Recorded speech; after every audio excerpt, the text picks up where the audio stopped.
How's it going, guys? It's Mash, and welcome to Let's Play Mega Man 4 Part 1, 200X AD.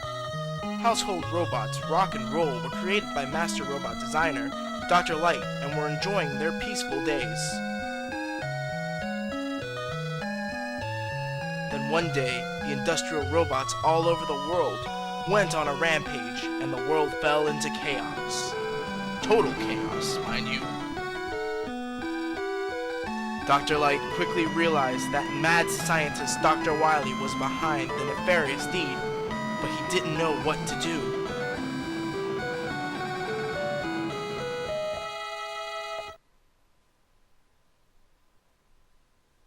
Rock, having a strong sense of justice, volunteered to be converted into a fighting robot.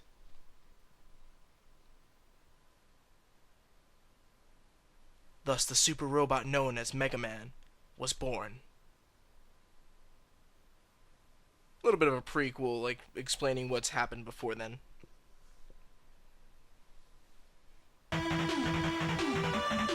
Mega Man shattered Dr. Wily's plans 3 times, and world peace has been maintained so far, but history repeats itself. It's only been a year. Come on, let's be real. And thank you, slow texting logs. Come on, roll over. Thank you. Dr. Cossack, a mysterious scientist, has invented 8 powerful robots and sent them after Mega Man. Oh, look at that cool. The Mega Helmet getting connected. Mega Man starts for the battle again, this time equipped with the powerful Mega Buster. And we are here, guys. We are playing Mega Man 4.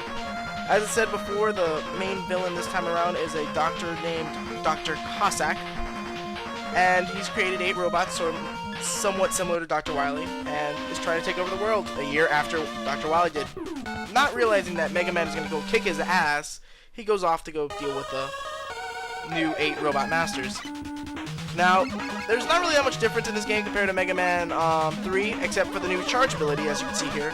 If you shoot once and hold down the button, you'll be able to charge up. After he turns green, the blast is fully charged, and you can shoot out an even powerful Mega Buster shot.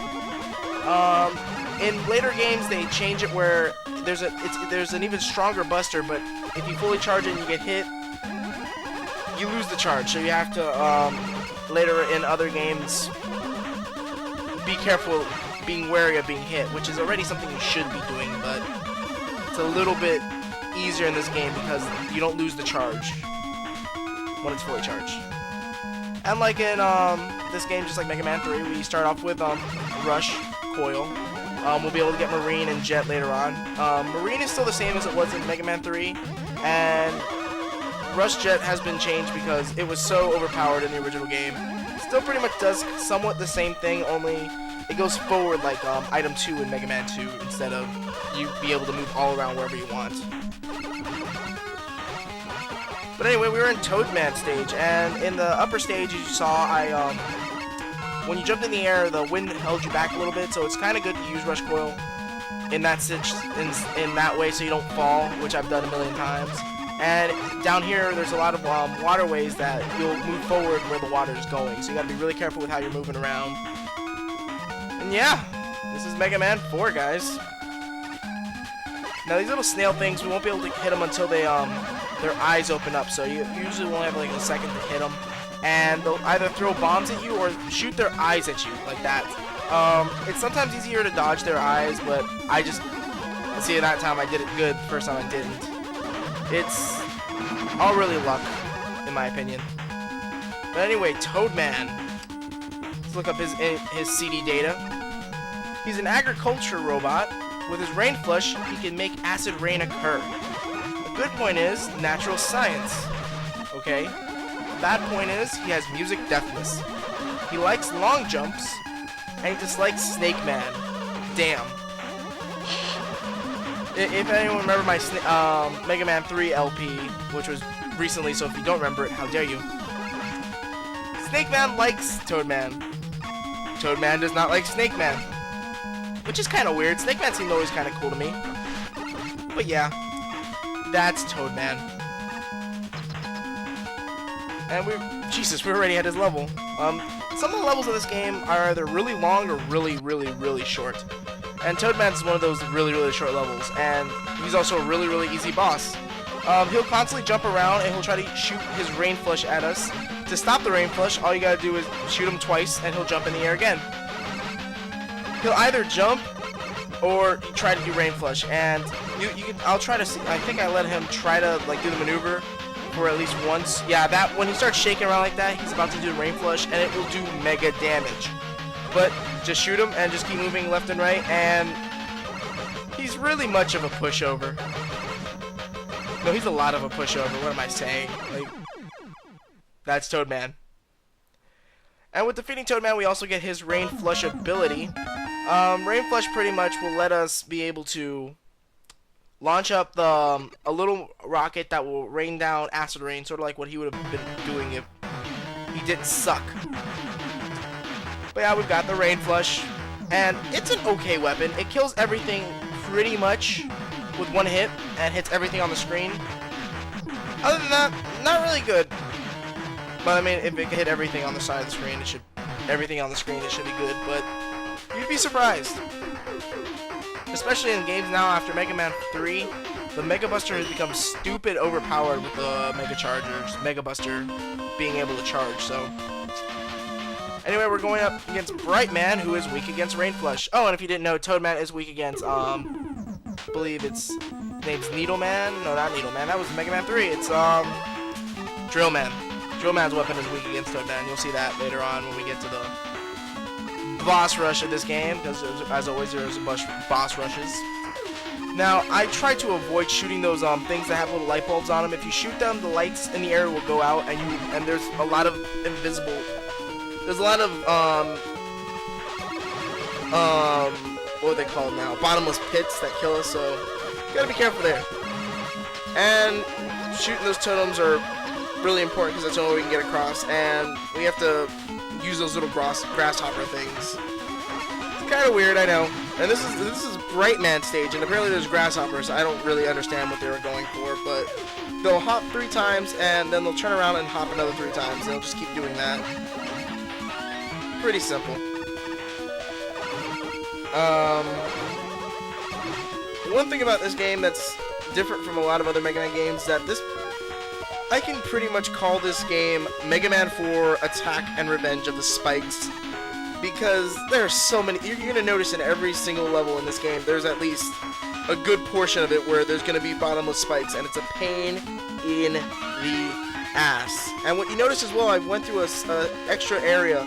There are a lot of alternate paths that lead us to like different things like that, extra lives. And if you notice before, the platforms that I went on, the red platforms will fall after it reaches the end, and the green ones will continue going left and right.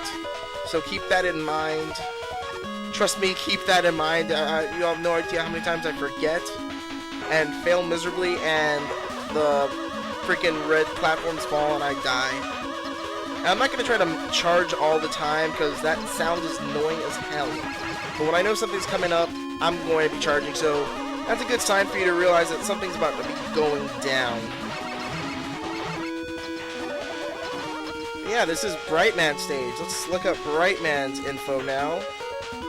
Bright Man, his flash stalker emits 1 million watts of power in order to stun enemies. Good point, long on ideas. Bad point, he talks too much. He likes inventions and dislikes unmoral or immoral districts. So he wouldn't like red light districts, which is a good thing, because I wouldn't want to see a robot in a red light district anyway. Because we know what they're being used for. Talking to you, sex toys.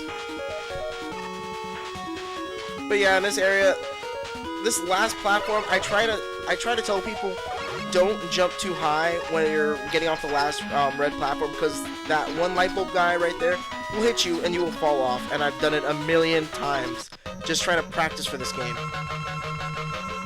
But anyway, we are now here at Bright Man stage, and Bright Man will continuously jump around, and he'll try to shoot us with his pellets, and after a good amount of his life is taken off, he'll freeze time and then try to shoot us to try to get a free hit on us. If you're on the ground, you will get hit because he'll just jump onto you and he'll get a free hit. But if you jump in the air, in a specific way, you can actually avoid getting hit by... He'll shoot pellets instead. And you can avoid all the pellets. And you saw me do it once, and it's pretty easy. But yeah, that was Brightman. God, these robot masters are so depressing sometimes. But anyway, we've got the Flash Stopper, and Flash Stopper is pretty much like Flashman's weapon from Mega Man 2. Freezes time, but it doesn't use up the entire bar. It'll freeze time for a specific amount of time, and during that time we can actually use our Mega Buster still. So it's going to be well needed in the next stage, which is going to be used as a weakness. Pharaoh Man, my favorite robot master of the classic series. I'm serious when I say that. I love Pharaoh Man. I don't know, it just seems like a cool boss. He's lame as hell when we have the Flash Stopper, with Bright Stopper, but such is the case. Anyway, as you can see, there's quicksand all over this area. You gotta be really careful with what you're doing. Constantly jump around so you don't get sucked in and die. And here and there will be these little green scorpion things that will spin out of the sand. When that happens, do not wait until it completely is done spinning, because it's invulnerable up until then. And we could have jumped down into that pit that leads to the continuing of the area, but we're going through an alternate path to get another item that we're going to be definitely needing later on.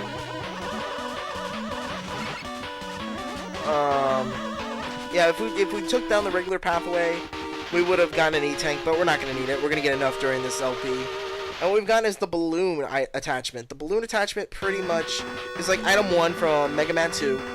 It's going to be very useful later on. And yeah. And where we actually spawned is actually the checkpoint of the game. So if you were like near the end of life, you notice you got like 1 pellet of energy left. You'll be able to fully come back with full life at the checkpoint like if you died. Which I found is kind of awesome. And such. As you can see, there were some spikes there. Like I said, Spike City, Mega Man, the attack of the spikes. And the trick to getting onto those next platforms, as you see, because they shoot at you, is to wait till right when their eyes open up. The moment their eyes open up, they're gonna shoot. And when they shoot, right when they're about to shoot, jump, and you'll dodge the bullets every time. As you can see here, we have these random mummies that will shoot their heads at us. Or at least this has better theming than Brightman stage had, because that was not bright. If you get what I'm saying, that was a bad joke. I'm sorry. And Jesus, we're already at Pharaoh Man stage. And Pharaoh Man is probably the most pathetic robot master to fight when you have his weakness. Because now we've frozen him.